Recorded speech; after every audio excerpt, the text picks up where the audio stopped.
Hey everyone, it is time for our latest and greatest Tara's must-have. What's a Tara's must-have? Well, it's an item or a collection that I have curated just for you that's pretty and practical and purposeful. And if you have never seen our fiber optic candles before, come on in because these are so special.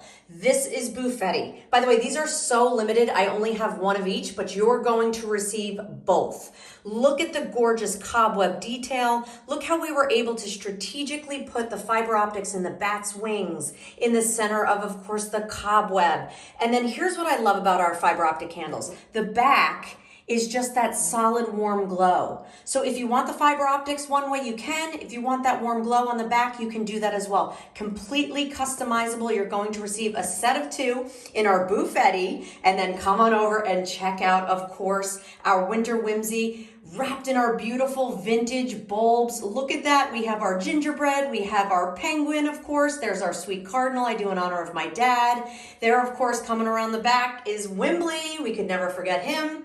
And of course, our sweet snowman. So remember, you're going to receive a set of 2 AA batteries, 6-hour timer. What does that mean? When you turn it on, let's say you turn it on at 6 p.m., it'll stay on until midnight. So I love the fact that there's no on-off. It's literally just a 6-hour timer. 2 AA batteries, like I said, in the bottom, but look at how beautiful a set of 2 in either Buffetti or, of course, our Winter Whimsy. Don't wait, you guys. We did not bring in a ton of these. They completely sold out last year when we debuted them, and we were able to bring them back this season.